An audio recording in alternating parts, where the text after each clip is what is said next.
Olá, bem-vindos a mais uma conversa com o especialista. Estamos hoje aqui com a doutora Flaviene Romani, que é médica endocrinologista. Doutora Flaviene é supervisora do programa de residência em endocrinologia do Hospital Regional de Taguatinga, no Distrito Federal, e presidente da Sociedade Brasileira de Diabetes no Distrito Federal. Então, Flaviene, bem-vinda, obrigado pela disponibilidade. A ideia é conversar com você a respeito do câncer da tireoide. Obrigada pelo convite. É um assunto que eu adoro, maravilhoso. Vamos lá. Então, assim, para começar, a gente já tem um conteúdo falando sobre nódulos da tireoide, tá? Então, assim, eu não vou entrar muito naquele aspecto epidemiológico da variação do nódulo. Óbvio que a gente tem uma minoria dos nódulos que são cancerígenos, né? Então, tem toda uma investigação para chegar qual que é o nódulo que precisa ser investigado, qual que é aquele que não precisa, as outras causas, tudo isso. Mas vamos considerar aqui, como ponto de partida, um paciente que já identificou um nódulo, foi considerado que era um nódulo suspeito, né? E que realizou uma punção por agulha aspirativa desse nódulo. O que é essa punção por agulha aspirativa e o que se busca com esse exame? Sim. Então, a PAF, como ela é chamada, que é uma punção aspirativa por agulha fina, então tem essa denominação, é um exame que é feito colocando-se a agulha diretamente no nódulo para retirar células desse nódulo e analisar essa citologia. Então, analisar as células do nódulo para saber se esse nódulo ele é maligno, câncer, é um nódulo, né, cancerígeno ou não. Então, a citologia vai nos dar essa informação. Como você já falou, então veio uma citologia. A gente tem uma classificação de 1 até 6, sendo que 5 é suspeito para maligno e 6 é maligno. O 5, 75% de chance de ser maligno, então é um paciente que precisa ir para a cirurgia. E o maligno, que é o 6, ele tem 99% realmente de chance de confirmar na histologia, ou seja, na cirurgia, na peça cirúrgica, que aquilo realmente é uma neoplasia da tireoide, um câncer. Ótimo. Então, a punção ela não é o que vai fechar o diagnóstico, mas ela pode ser altamente suspeita em alguns casos, ela pode ser talvez indefinido em outros e realmente você classifica como alta probabilidade de ser benigno em outros casos, né? Essa é a classificação de Bethesda, né, que você está se referindo. Né? Exato. É a classificação de Bethesda, é isso mesmo. Ótimo. E quando a gente fala nessa classificação, quando a gente sempre pega uma classificação, a gente está pegando alguém que avaliou aquilo ali e que interpretou aquela punção, né? Essa é uma punção que ela é um resultado que ela é confiável no sentido de, olha, todo mundo que fizer a punção vai avaliar da mesma forma, a gente pode, qual que é vamos dizer, o nível de garantia que a gente tem de que aquilo lá foi bem feito, de que aquilo lá realmente condiz com o problema do paciente. Ela está dizendo da questão da acurácia, né, do valor preditivo positivo ou do valor preditivo negativo. Exato. Eu não tenho, vou até te dizer, João, que eu não tenho exatamente esses dados. Se não me engano, é 3%, mas a gente pode checar, tá? 3% da acurácia, isso eu não tenho uma certeza absoluta, acho que é um dado que a gente precisa checar, mas é altamente confiável. Tá. Altamente confiável. Então, o que os consensos eles colocam hoje? Que se uma punção ela é num nódulo, por exemplo, benigno, né? Então, você tem um valor e esse resultado da punção é benigno, esse valor é altamente preditivo de que realmente seja um nódulo benigno. Porque aqui na tireoide, a gente sempre vai casar a imagem ecográfica com o resultado da citologia, né? Então, elas nos dão já informações. Então, eles têm que conversar. Quando não conversam, é que a gente acha estranho e pede-se para repetir a citologia. Pode acontecer, por exemplo, um nódulo altamente suspeito na citologia, lá na ecografia, né? Que aí já é uma outra classificação que eu acredito que você falou, que é o TIRADS, então que classifica de 1 a 5, sendo o 5 altamente suspeito, na ecografia ele é um TIRAD 5. Esse paciente vai para a punção, essa pessoa é submetida a uma punção da tireoide, e aí vem uma citologia que é benigna. Será que eu vou confiar nisso? Então, precisa do especialista para fazer esse casamento, certo? Então, talvez nesse caso, porque existem regiões, ou então será que a punção não foi bem feita no local que deveria ser guiado ali certinho? Então, pode acontecer, não é o comum. É um exame altamente indicativo realmente do que o nódulo representa, mas existem situações de cautela. Ótimo. Eu peguei aqui alguns dados só para a gente poder guiar isso aqui. Então, como você disse, uma classificação que vai de 1 a 5, né? 1 seria um tipo em que a qualidade da punção não foi bom, então considera-se que aquela não teve uma capacidade de avaliação e que precisa ser repetida. Né? O Bethesda de 1 a 6, o TIRADS de 1 a 5. Isso. 1 a 6, exato. O tipo 2, que tem um risco de malignidade que é muito baixo, que ele fala em até 3%, ou seja, também não exclui 100%, não fala que você não precisa acompanhar, né? Mas o acompanhamento é mais observação ali, né? Isso, por isso que a gente fala que a acurácia, porque ela é feita junto desse grupo, por isso que eu te falei 3%. É no grupo do benigno. Exato, certo? exato. Dentro desse grupo do benigno, realmente, o quê? Fica 3%, que seria a chance de eu ter um resultado maligno, tá? Só por isso que eu te falei que a acurácia do exame, ela é altamente, né? Então, ela tem um valor preditivo positivo de 97%. É um exame excelente. Ótimo. Aí o 3 e o 4, que são aqueles estágios que são considerados indeterminados, onde o risco de câncer é mais relevante, mas também ainda é a menor parte, né? 10 e 30%. Isso. O 5, que já vai um risco, uma probabilidade maior de câncer, e o 6, que é quase diagnóstico, onde a grande maioria de fato confirma o câncer, né? Isso aí.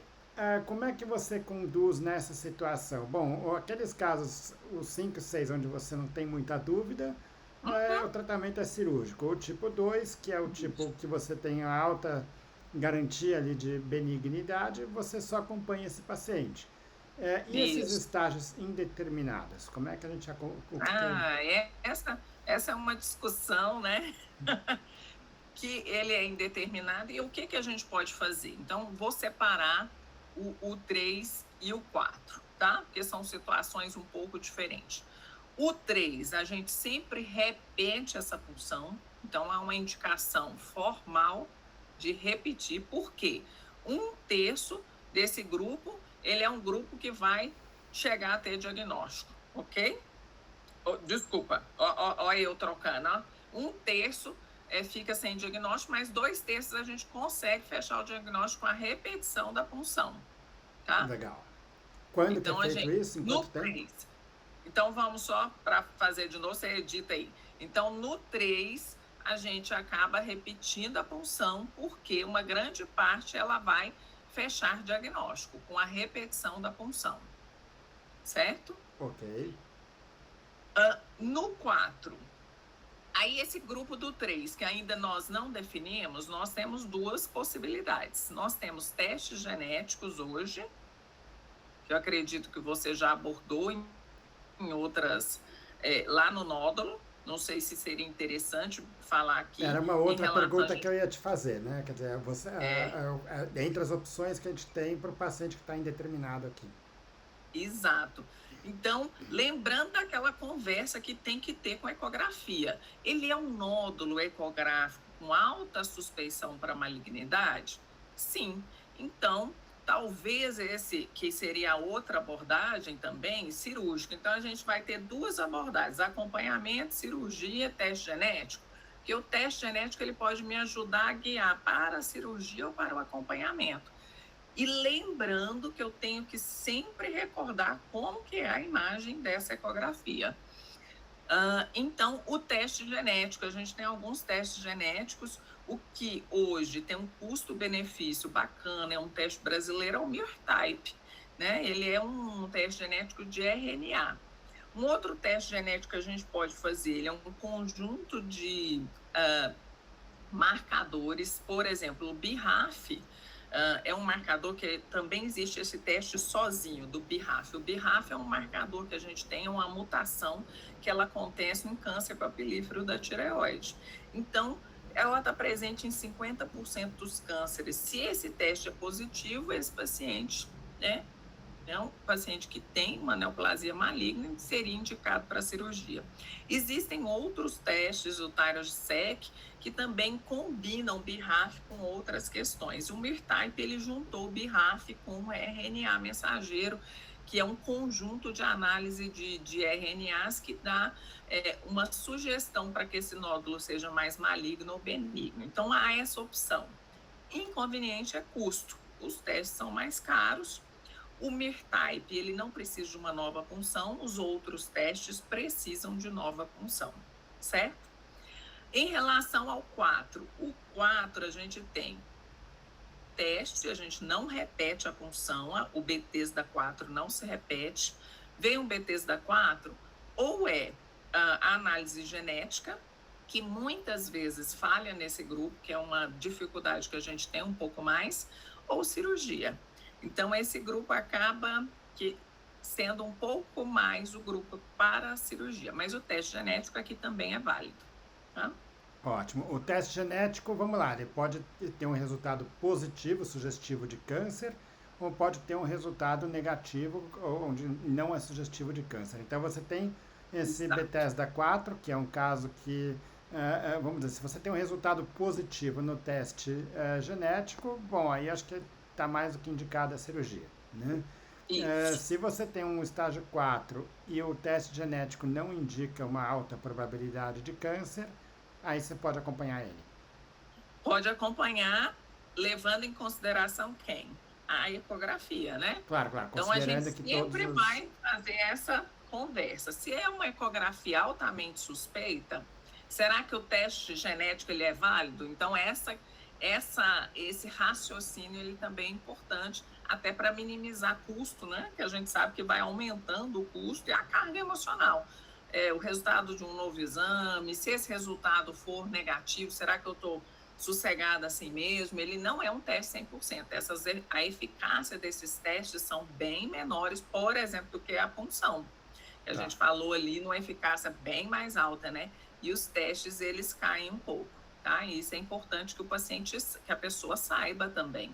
Ótimo. Então, juntando as outras informações, muitas vezes vai falar, olha, não vamos fazer o teste genético, vamos para a cirurgia de cara, porque é mais garantido. Né? Tá. Bom, e aí pensando na cirurgia, existem procedimentos diferentes, né? Os casos mais iniciais pode ser feita uma lobectomia, que é uma cirurgia em que só tira um dos lados da tireoide, pode ser feita uma tiroidectomia total, com a retirada de toda a tireoide, e pode ou não ser feito o esvaziamento cervical também, dos nódulos cervicais. Né? Então, para essa decisão, é preciso que seja feito um estadiamento inicial, que não é o estadiamento definitivo, mas que vai te dizer, dar uma previsão de quanto avançado está a doença. O que precisa ser feito para isso? Que tipo de exames que são feitos antes de pensar na cirurgia? Até colocaria aí também como opção, João, a vigilância ativa. Então, hoje, nos pacientes, nas pessoas que têm câncer de tireoide, é uma possibilidade, vigilância ativa. Então, a gente teve a publicação da ata da American Thyroid Association, do Guideline 2025, que era um guideline bastante esperado. Em 2015, que era o anterior, ele já se falava nessa questão da vigilância ativa, mas um ponto que é bastante colocado e que eu acho interessante colocar para as pessoas de forma geral é que a vigilância ativa, ou seja, o não realizar procedimento cirúrgico é uma opção. Né? Então, ela é uma opção para quem? Que seria esse estadiamento. Vamos falar o que a gente olha, né? Então, a gente olha a parte, o sexo, porque o homem, ele tem normalmente uma apresentação de um câncer que pode ser mais agressiva, porque a maior frequência acontece nas mulheres, a gente vê a idade, os extremos de idade, eles são fatores que também influenciam na questão se pode ser um câncer mais agressivo ou se tornar ou ter maior recorrência ao longo do tempo. A questão também de história familiar positiva, uma história familiar positiva em mais de 2 familiares de qualquer grau, ela é um indicativo que talvez esse não seja um candidato para uma cirurgia menor, ou então não para o acompanhamento, certo? Então, são fatores que a gente olha. E, claro, a imagem, para ver o quê? A presença de metástase na região cervical, que é o mais frequente quando a gente se fala do carcinoma diferenciado da tireoide, que aqui a gente está falando do subgrupo papilífero e folicular, e papilífero é a grande maioria, tá? Legal. Então, esses fatores. Legal. E quando você fala nessa vigilância ativa, é de fato uma vigilância, não? Nenhum tipo de tratamento não vai fazer cirurgia. Não é instituído tratamento cirúrgico, né? Então, o que é instituído? Uma vigilância com ecografia a cada 6 meses, inicialmente, e se esse nódulo fica estável durante um certo período, a partir desse período ele passa a ser anual.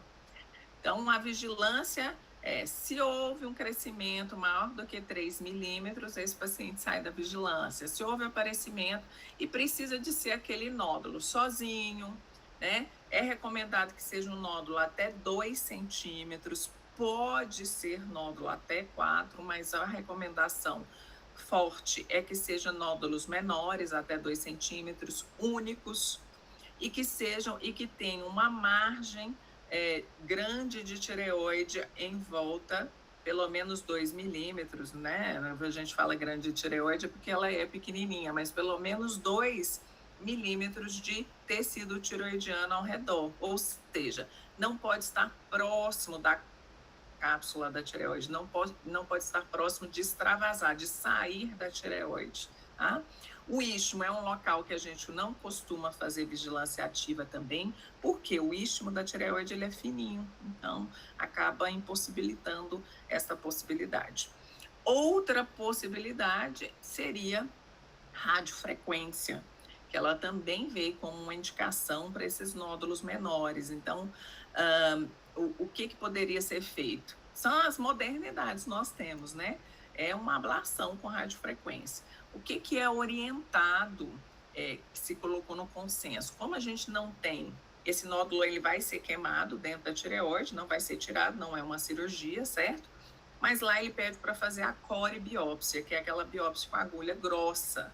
Para quê? Para ver o que é essa histologia, senão a gente perde aqueles casos de histologia agressiva, né? Invasão vascular, por exemplo, que são fatores que trazem um prognóstico pior para essa pessoa com nódulo, tá? Tá ótimo. Agora, quando você pensa no ponto de vista do paciente, receber um diagnóstico de câncer e fala, olha, você só vai ficar acompanhando, não precisa fazer nada, obviamente tem que pensar no aspecto até emocional, porque muitas pessoas não vão tolerar, vão passar o dia inteiro pensando naquilo ali, né? Exato. E esse é um ponto extremamente importante. Tem que ter esse perfil da pessoa. Tem que ser a pessoa, e claro, a gente não vai também propor uma vigilância ativa para uma pessoa de 30 anos. Qual o tempo que eu vou fazer uma vigilância ativa, certo? Talvez essa vigilância ativa, ela seja mais apropriada para um grupo mais velho, né? Então, o que seria aquela pessoa ideal? Acima de 60 anos, aí estou dizendo mais easygoing, uma pessoa mais leve, mais tranquila, sabendo, bem orientada, que não vai se perder, ou seja, que ela vai retornar, vai realizar os exames de forma realmente seriada. Então, a vigilância ativa é uma proposta, porque cada vez mais, menos é mais, de forma geral, aqui eu não estou falando dos extremos, que a gente tem pessoas que têm um carcinoma agressivo, não é isso, mas de forma geral, a vigilância ativa e a lobectomia, né, que é a parcial, a tiroidectomia parcial, ela vem ganhando força, sim. Mas como eu te disse, tem que ter aquele perfil mesmo bastante adequado da pessoa que também aceite, que é o principal, né? Então, por exemplo, eu vou lá, chego, tenho. A palavra câncer traz para a gente uma angústia muito grande. E eu entendo perfeitamente que a pessoa não queira fazer uma vigilância ativa ou talvez não queira fazer nenhuma tireoidectomia. Então, o que é um fator extremamente importante é escutar o que a pessoa ela quer, qual é a preferência dela. Ótimo. E aí, agora pensando no tratamento cirúrgico, entre a lobectomia e a tiroidectomia total. Quer dizer, a tiroidectomia total, a lobectomia é um procedimento viável num paciente que tem um câncer localizado, talvez na mesma indicação, mesmos critérios parecidos com Isso, os da vigilância, né? Agora, exato. Aqui nesse... a gente aumentaria o tamanho, né? Então a lobectomia poderia ser até o T2, que é 4 centímetros, Tá, os tá? Então, intermediários indicação ali formal. que ainda Uhum. tá. Agora, quando você pensa, aí você vai pensar qual que é o benefício de você preservar metade da tiroide. Quer dizer, Uhum. o que muda para o paciente fazer, pensando no longo prazo, ele tirar metade da Sim, tiroide ou tirar a tiroide inteira? tá. Só lembrando que também é uma situação que o paciente precisa entender que muitas vezes retira-se aquela parte da tireoide e ele, às vezes, é necessário complementar a cirurgia. Então, se vem uma histologia agressiva, né, que não é um tipo clássico de papilífero, é um papilífero do tipo Robinei, células altas, ele vai precisar complementar a cirurgia. Então, tem este ponto que é um fator negativo. De questão Só para, positiva, em cima disso que você está falando, essa avaliação ela é feita intraoperatória ainda? Porque não, ela é feita pós-operatória. tá, porque tem algumas situações, alguns tipos de câncer que você faz essa avaliação ainda na cirurgia e você pode olhar para na hora de Pode fato ser você tem feito. indicação, já No vamos fazer a 4, total. Não, não é o isso, caso. no Bethesda 4, por exemplo, você pode analisar e saber se precisa totalizar ou não, né? Se precisa. Então, tem situações que podem ser feitas, mas essas questões específicas são da peça inteira. Então, invasão vascular, a gente não consegue ver só na congelação. Tem algumas situações que só pós mesmo, tá? Tá, Invasão da cápsula, porque você precisa ver toda a peça.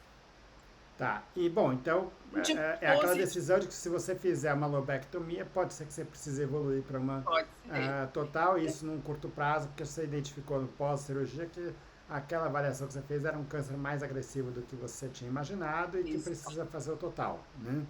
Agora, isso. qual que é o benefício de você preservar essa metade da Uhum. tireoide? Então, a gente tem a questão que 50% das pessoas não vão precisar de reposição de hormônio tiroidiano. Então, a metade da tireoide que ficou, ela É suficiente consegue para... suprir essa necessidade. Hipocalcemia, né, que é o hipoparatireoidismo. Atrás da tireoide, a gente tem as paratireoides, que controlam o cálcio do nosso corpo. E é uma consequência, um efeito colateral da cirurgia extremamente complexo e difícil de ser tratado. E a hipocalcemia é algo grave se não for tratada e feito o tratamento adequado. Então, esse é o ponto que eu acho crucial, que é a parte do hipoparatireoidismo, Tá, que quando você que faz é a preservado tireoidectomia por quê? total, ela necessariamente vai levar ao hipoparatireoidismo, vai ter que tirar... Não, Não. não. À medida que o cirurgião de cabeça e pescoço é um cirurgião mais experiente, claro, o número de pessoas que é, tem, ficam com hipoparatireoidismo, ela diminui. Mas existe uma porcentagem que vai acontecer. Ela acontece por quê? Ou tira a paratireoide, elas são pequenas, normalmente em número de 4, e ficam nos polos da tireoide. Então, em cima e embaixo são 4, né, normalmente. Quando tem uma tireoide, por exemplo, com um câncer que está muito agressivo ou que você precisa realmente tirar muito tecido, nem sempre é possível preservar as paratireoides. Então, o cirurgião vai te falar: olha, eu não consegui preservar. Ele até tenta reimplantar, mas muitas vezes ela não vai. Ou mesmo que elas fiquem lá, o suprimento sanguíneo pode ser alterado. Então, são paratireoides que não serão viáveis após o procedimento. Essa é uma das consequências que realmente, ao meu ponto de vista e a da maioria das pessoas, é a pior consequência que se tem de uma tiroidectomia total, porque é difícil de tratar, é complexo, tá? Outra questão que pode acontecer é a lesão do nervo laringeu, tanto recorrente quanto superior, e a depender você pode ficar com alteração da fala, né? Então, paralisia de corda vocal, se for bilateral é algo extremamente grave, necessita de intubação, fazer traqueostomia, mas unilateral você diminui esse risco. O que é feito hoje para minimizar isso? É feito uma monitorização do nervo, então intraoperatório. Isso é uma possibilidade. No serviço público de saúde acontece? Não, não acontece. Nos particulares, a gente tem isso, então esse já é um risco bem menor que vem acontecendo muito raramente, tá? Tá ótimo, mas é uma complicação que você fazendo uma tiroidectomia ou uma lobectomia diminui esse risco, né? Tá. Isso. Esvaziamento cervical, ele é sempre necessário e quais as consequências disso pensando em longo prazo? Quer dizer, qual que é o problema de você tirar os linfonodos do pescoço? Uhum. Então, ele não é necessário de rotina. O consenso ele indica a indicação assim formal, nódulos acima de 4 centímetros, você pode fazer um esvaziamento central rotineiro, né? Não estou dizendo um esvaziamento quando você tem uma doença, que realmente você consegue visualizar no pré-operatório, ou então se durante o ato operatório o cirurgião identifica que aquele linfonodo está mais endurecido, ou então tem extravasamento, a saída do nódulo, né? Na tireoide é um primeiro passo que você pode pensar que tenha acometimento de linfonodo na região central. Então, só para entender melhor, a drenagem do pescoço, ela acontece primeiro nessa região central, que a gente chama, seria o primeiro local a ser acometido por câncer, né? Mas quando ainda tem-se a tireoide, é difícil visualizá-lo com ecografia, tá? E depois dessa região, vem-se para as regiões laterais, né? Se o nódulo é, por exemplo, na região direita, eu posso ter acometimento das regiões laterais. Quando eu tenho acometimento das regiões laterais, que eu já vi no pré-operatório, já foi feito exames, confirmou, obrigatoriamente eu faço o esvaziamento da região central e a lateral deste lado. Entendido? Ótimo. E, de outra forma, é feita uma avaliação dos centrais, que é o mais difícil de visualizar durante a cirurgia, se tiver alguma uma aparência sugestiva de acometimento, é feita a remoção também, né? Exato. Tá ótimo. Bom, fez a cirurgia, esse material que foi retirado, ou a peça retirada, vai ser enviada para análise histológica pelo patologista. E aí, esse é o exame que primeiro vai confirmar o câncer, que como a gente discutiu antes, a punção ela não confirma o câncer, mesmo nos estágios mais avançados, existe uma probabilidade pequena de não ser câncer, né?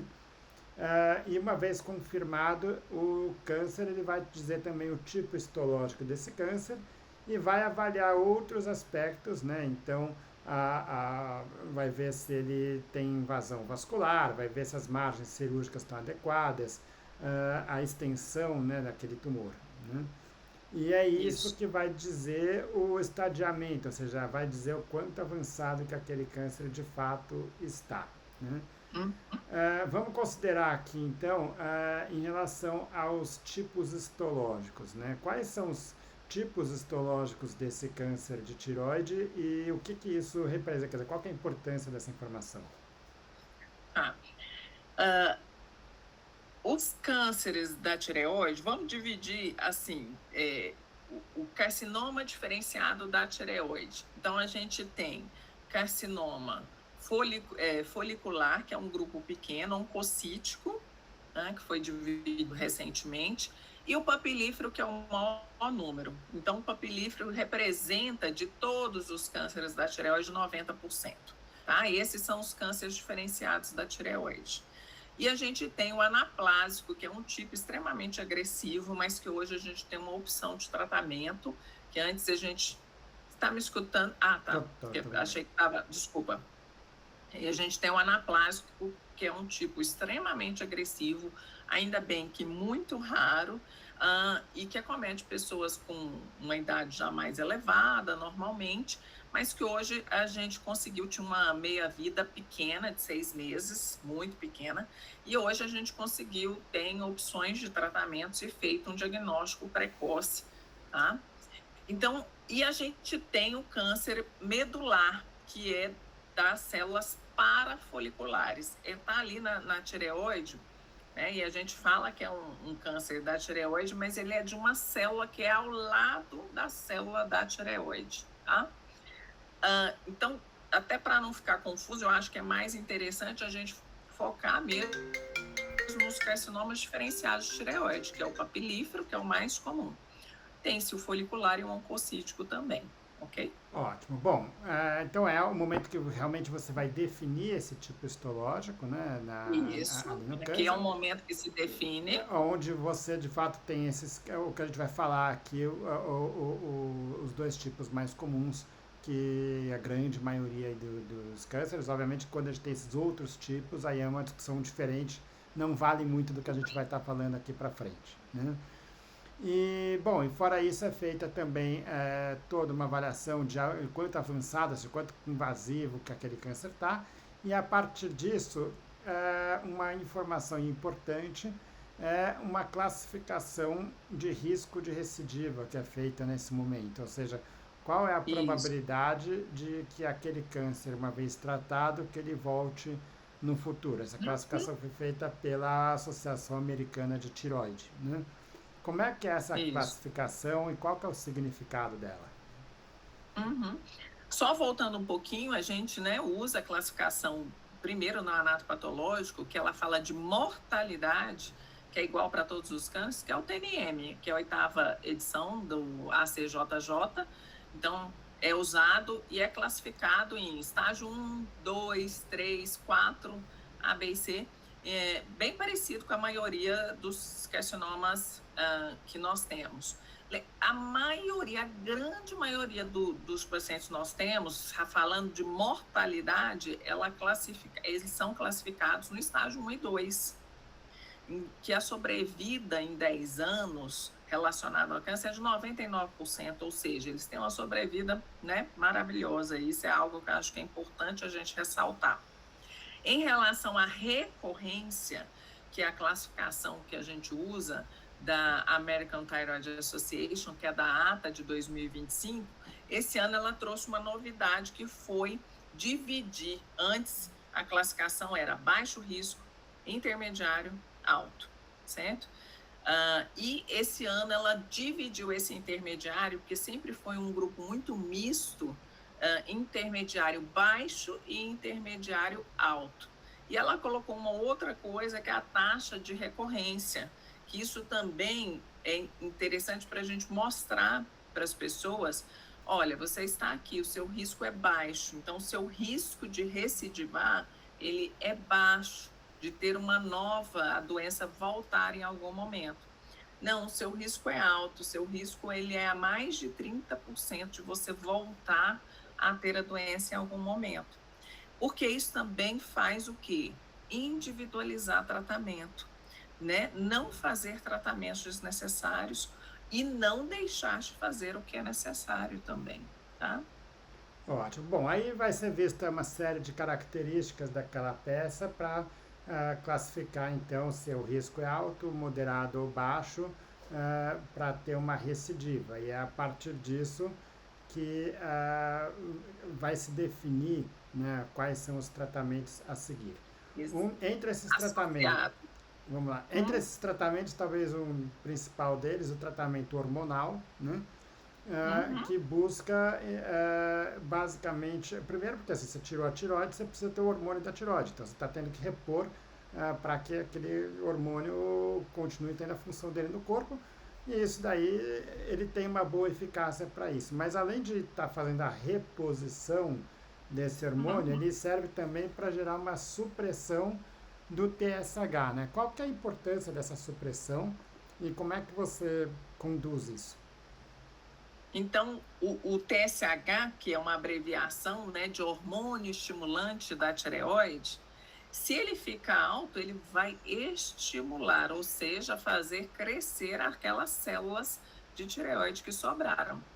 Ah, então, quando a gente usa o hormônio tiroidiano e faz a supressão, eu quero que essa célula não tenha esse estímulo e ela venha a atrofiar. Então, é um tipo de tratamento e ele é recomendado hoje para os pacientes que não entraram em remissão. Então, depois da análise da cirurgia, a gente classificou nessas etapas alto risco, intermediário, alto, baixo e baixo, a gente vai ver a opção, por exemplo, do iodo, porque o iodo, a radioiodoterapia aqui, ela é um adjuvante maravilhoso e ela é formalmente indicada nos pacientes com alto risco de recorrência. Então, ela é um tratamento a mais. Além da tiroidectomia, eu vou associar a radioiodo e associar a supressão. Toda vez que eu associo um tratamento ou faço um tratamento, eu preciso de um tempo para avaliar como que foi essa resposta a este tratamento, certo? Então, a gente faz uma avaliação. Não, eu fiz somente a cirurgia, esse paciente ele só precisava da cirurgia, eu preciso de ter um intervalo de 6 a 12 meses. Se ele é um paciente de baixo risco de recorrência, né, e eu não vou indicar o iodo para ele, ele pode ficar sem supressão do hormônio tiroidiano. Porque eu acredito e acreditei que a cirurgia e outros dados me mostraram que foram suficientes para tratá-lo. Já naqueles intermediários e no alto risco, Então, possivelmente eles serão supressos. tá, só para concluir então do que você falou, nos de baixo risco você fez uma hemitiroidectomia, ele continua produzindo os hormônios tiroidianos. Se aquele nível está mantendo ele no nível fisiológico e você está observando que não está tendo nenhum sinal de recidiva, nada, você pode manter ele e não precisa nenhum tratamento adicional depois. Exato. Exato. Pronto. Tá, A cirurgia AM, por exemplo, a tiroidectomia parcial ou total, foi suficiente para tratá-lo. ótimo. Bom, e aí naqueles casos, então, em que esse risco de recidiva é maior, o risco intermediário, você precisa fazer a supressão, né? Exato. E reavaliar se serão necessários tratamentos associados. Isso a gente acaba fazendo com esse grupo do intermediário, porque ele é um grupo que ainda. E a tendência é, se eu estou no intermediário mais alto, eu vou realizar a dose de iodo, deixar supresso. Se eu estou intermediário baixo, quem sabe eu acompanho e vejo o que aconteceu. Bem possivelmente ele vai ficar supresso por um período e depois sai. O alto sempre supresso e sempre dose de Tá. iodo associado. Agora, o nível de supressão também muda. Não, hoje não há essa mudança. Então, foi uma novidade também que a gente teve na ata 2025, níveis abaixo do valor de referência, que seria a supressão, que antes a gente tinha valores 0,1, 0,5, certo? Hoje nós não temos isso mais, é abaixo do valor de referência ou dentro do valor de referência. Então, para facilitar para todo mundo. Tá. Bom, e aí, quando você fala na supressão ainda, você está usando o hormônio T4 em uma dose talvez um pouco suprafisiológica para poder justamente evitar que se gere uma produção de TSH que gera um estímulo para isso, né? Exato. Quais são as consequências para o paciente de fazer essa supressão? Quer dizer, o que acarreta esse nível de T4 acima do que é o indicado, vamos dizer? A gente tem os sintomas adrenérgicos, Então, ele pode ter taquicardia, insônia, é, sudorese aumentada, alguns têm dores em membros inferiores, e as consequências cardiológicas que podem acontecer. Então, se são pessoas que têm um alto risco, por exemplo, cardiovascular, ou que já tem uma doença cardíaca, é importante associar um beta-bloqueador. E a massa óssea, que a gente precisa ficar atenta também nesse grupo, tá? Ainda mais nas mulheres pós-menopausa, que é um grupo que a gente precisa de uma atenção maior. Ótimo. Bom, eu já vou entrar na questão da iodoterapia, que você já citou aqui, mas antes disso, quer dizer, essa classificação, essa avaliação, ela é definitiva ou ela é mutável? Vamos dizer, com acompanhamento você pode falar, olha, talvez você não precise mais suprimir tanto, possa tirar o hormônio, diminuir o hormônio, considerando o nível de controle da doença, considerando os sintomas, esses sintomas outros Sim. colaterais. Então, a gente tem avaliações dinâmicas. Em toda visita que o paciente vai, há uma avaliação dinâmica do quê? Duas questões. Como você respondeu ao tratamento que foi feito? Se o tratamento foi a cirurgia, 6 meses depois a gente vai fazer essa avaliação. Esse tratamento foi ok, tá ótimo, você está com níveis de tireoglobulina, antitireoglobulina, são os nossos marcadores, né, sanguíneos, e a sua ecografia não tem nada que chama atenção, é um paciente de baixo risco ou de risco intermediário, então foi suficiente para tratá-lo. Então, essa classificação, ela é dinâmica e ela vai depender sempre do tratamento que foi instituído. Então, você sempre está fazendo avaliações dinâmicas. Da mesma forma, ele pode diminuir essa supressão, então ele estava supresso e eu tiro a supressão, ok, está tudo bem, mas no acompanhamento ele também pode surgir sinais de alerta e a gente volte a suprimi-lo. Um nódulo suspeito, um aumento do marcador sérico, então é bastante dinâmico aqui na tireoide. Legal. E em relação à iodoterapia, acho que você já começou a falar um pouco sobre isso. Eu queria só que você me falasse um pouco o que é, qual que é o objetivo desse tratamento. Então, a iodoterapia, a gente usa o iodo aditivado à radioatividade, né? Então, a gente chama de atividade de iodo. O iodo é necessário para fazer hormônio tiroidiano, então a gente precisa dele, e a célula tiroidiana ela é capaz de captar o iodo, então a gente usa essa questão com doses radioativas. Então a gente deixa essa tireoide ávida. Então hoje há duas formas da gente deixar esse restinho de célula que ficou lá. Por quê? Vamos pensar que a tireoide vai tirar, a cirurgia vai tirar o grosso, né? O material todo da tireoide, mas vamos pensar que cai ali umas células, fica um restinho ali no leito tiroidiano e que precisa ser tratado de uma forma mais intensiva. E a hormonioterapia faz ainda com o restinho que ficou.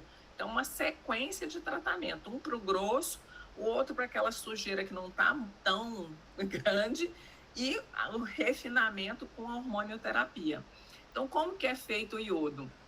A gente tem que estar com TSH elevado, ele tem que estar com um valor acima de 30, pode ser retirando o hormônio tiroidiano, mas pode ser usando um TSH recombinante, que nós já temos no mercado há muitos anos e altamente confiável e excelente ser feito. Então, a grande maioria é feito com TSH recombinante, só não é feito quando a gente não consegue acesso a essa possibilidade, que ela eleva o TSH, a tireoide fica ávida, as células, na verdade, né, corrigindo, as células tiroidianas que sobraram ficam ávidas para o iodo, a gente dá o iodo com a radioatividade, ela cria uma reação ali, né, da radioatividade e ela queima mesmo, é uma destruição desse resto de células que ficaram. Serve também para tratar o quê? Metástases. Quando a maioria dos cânceres de tireoide, mesmo com metástases à distância, metástases pulmonares, que é o nosso mais frequente, elas continuam ávidas pelo iodo e é uma possibilidade de realizar o tratamento com com o radioiodo. com a radioterapia. Tá, e qual é o problema desse tratamento para o paciente? Quer dizer, o que que isso acarreta de negativo?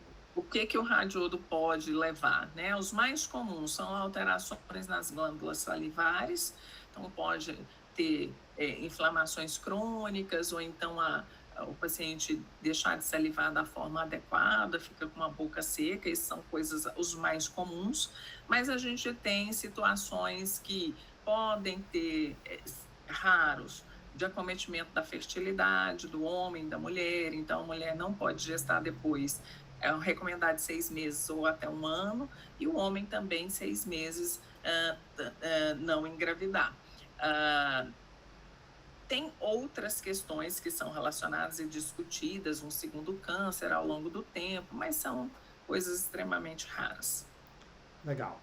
Bom, quando a gente conversou lá no começo a respeito da avaliação genética, né, até para definir ali a eventual necessidade de cirurgia, tudo isso, se identificam alguns marcadores de risco de câncer e esses marcadores eles também podem ser usados para avaliar a indicação de alguns tratamentos, especialmente o que a gente chama de terapia-alvo, né? É, Uhum. quando que esse tipo de tratamento é indicado e como é que funciona essa avaliação desses marcadores? Então, naquele grupo bem pequeno, que é a minoria, ainda bem, a minoria de alguns pacientes que fazem, que tem um tipo agressivo de carcinoma, né? Então ele perde, ele não passa a ser mais um carcinoma diferenciado da tireoide, porque ele perde a capacidade, por exemplo, de captar o iodo. Então a gente perde essa arma de fazer iodoterapia nesse grupo, a radiodo, que é um tratamento para a gente fantástico. Então, nesse grupo, a gente começa a pensar em terapias alternativas. Uma das terapias alternativas que nós temos são as terapias com inibidor de tirosina quinase ou inibidores multiquinase. Como é que é feita a análise, né? Então, mesmo, não sei se você já conversou com outras pessoas, João, da parte de câncer, na mesma peça que analisa, na nossa peça, vai analisar os marcadores tumorais. Na peça. Tem vários painéis genéticos já para peças, né? Então, tem de vários laboratórios conhecidos, aí Fleury, SAPE, Oncomine, tem alguns. Para a gente, tem algumas análises específicas que a gente quer que sejam vistas. O BRAF, de novo, o TERT. Então, tem algumas mutações que a gente precisa que sejam analisadas. As mutações do RET, RET-PTC, que são combinadas aqui no carcinoma diferenciado, tá? No carcinoma da tireoide do tipo papilífero. Então, a gente pode fazer essa análise na peça e, a depender do que a gente tem de mutações, a gente usa um ou outro inibidor de tirosina quinase ou multiquinase ou outras terapias ALS, que são possibilidades hoje que nós temos. Legal, então só para resumir, ver se ficou claro para mim, nos tipos indiferenciados, que são os anaplásicos, os menores que são poucos comuns, a terapia-alvo já entra como um tratamento padrão, vamos dizer assim, né? Tá, mas no anaplásico, o tipo de tratamento é outro. É importante fazer análise genética, mas é um outro tipo de tratamento de terapia-alvo. É a parte, tá? Tá, ótimo. No, Aqui eu estou falando do grupo mesmo do papilífero, que um pequeno grupo, 1% desses pacientes, eles evoluem, têm doenças grandes, agressivas, com metástase em vários locais, que é um número pequeno. Aí este grupo, ele se beneficia dessa questão dessas terapias, tá? ótimo, quer dizer, aí vai fazer o iodo, vai fazer tudo, mas não está respondendo também, vamos fazer a terapia-alvo. Exato, tem critérios específicos para se dizer, eu sou resistente ao iodo, eu não respondo mais à terapia com iodo.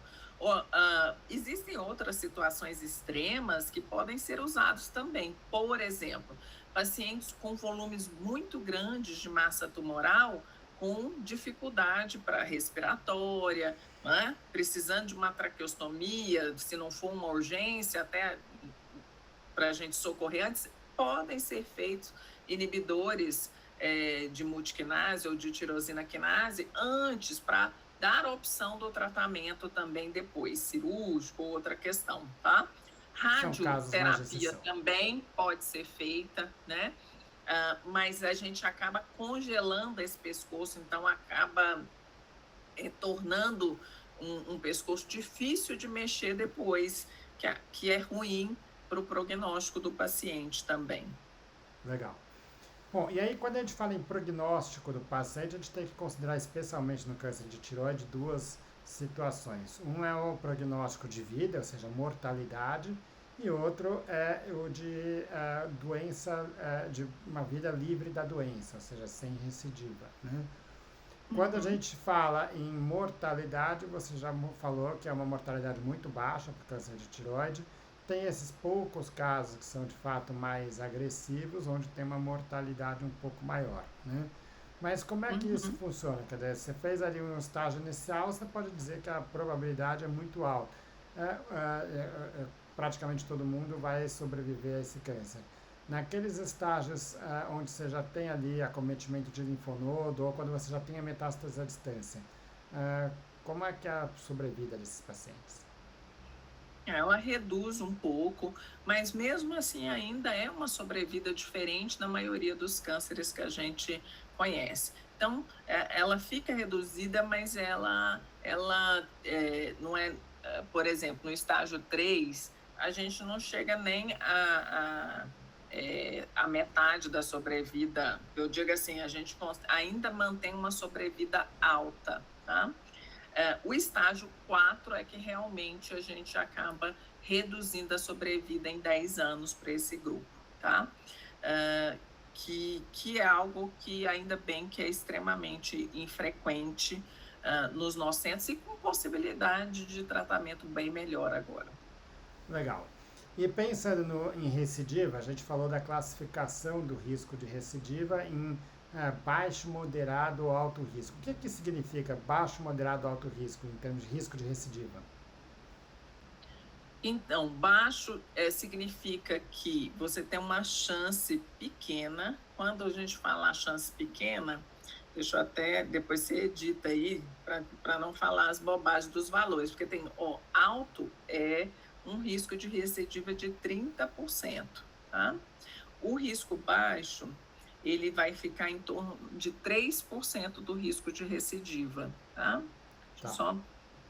E o intermediário, como ele é dividido entre intermediário baixo e intermediário alto, ele fica com risco de recidiva de 10 a 15% e de 15 a 30%.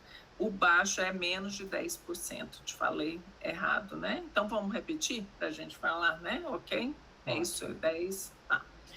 Então, olha, o risco de recidiva de recorrência ou de recidiva no baixo é de 10 até 10%, no alto de 30% e intermediário ele fica dividido entre intermediário baixo de 10 a 15 e o intermediário alto de 15 a 30% de risco de recidiva.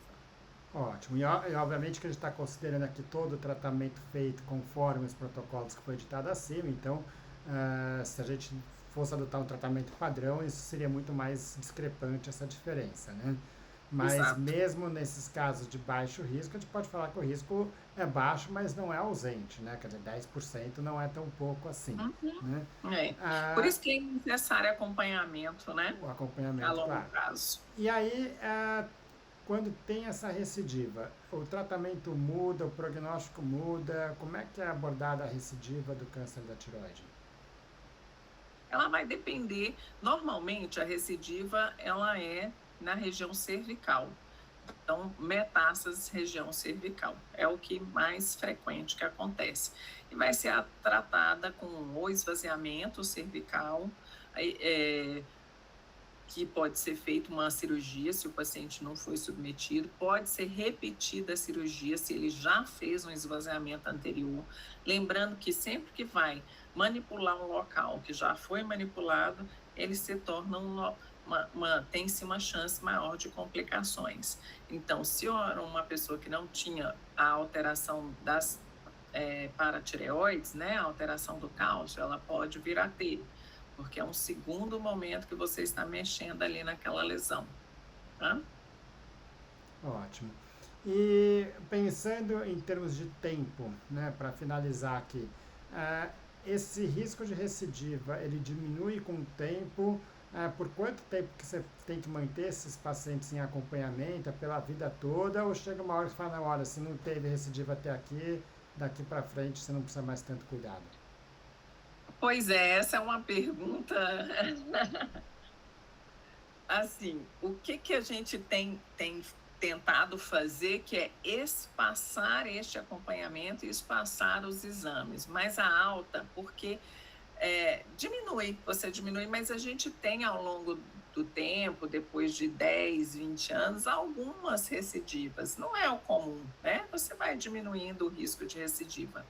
Então, o que que é proposto, o que que se coloca consensualmente, é que você pode, depois de 5 anos, realizar espaçamentos dessas consultas, talvez a cada 2 anos, diminuir os exames de imagem, a depender se era aquele paciente de baixo risco ou intermediário baixo. Para o grupo intermediário alto e para o grupo alto risco, possivelmente a gente não vai dar alta. Tá, vai sempre É estar uma mantendo esse acompanhamento. Ótimo. Flaviane, acho que deu para entender bem um pouco a condução desses casos aí de câncer de tireoide. Acho que, por um lado, acho que é uma além de saber que ele tem um prognóstico melhor em termos de sobrevida, de qualidade de vida do que a maioria dos cânceres, mas, por outro lado, mostra a importância desse acompanhamento pelo risco de recidiva, né, que também é considerável e que, se acontece, é tratável, né, vamos dizer assim. Ah, Exato, a grande maioria tem um prognóstico bom, é uma forma de tratamento que é possível, é trabalhosa? São muitos profissionais, né? A parte do câncer da tireoide, ela acaba envolvendo um grupo grande, então eu digo que é uma situação de estresse, claro que está passando, mas é algo que na grande maioria é possível tratar e ter uma resposta ao tratamento bastante adequada. E levando qualidade de vida. Lembrando que quem decide, a gente faz as propostas do que pode ser feito, não é exatamente o que tem que ser feito, que tem situações assim, né? Que você pode aqui, o paciente ele tem que dar a sua preferência. Talvez outras situações ele não vai poder opinar dessa forma, mas né, a gente consegue aqui ter essas opções em alguns momentos, tá? ótimo. Legal, queria te agradecer mais uma vez essa disponibilidade e contar com você aqui em outras discussões, que foi muito bom. Obrigada, combinado, viu? Até mais. Tchau, tchau.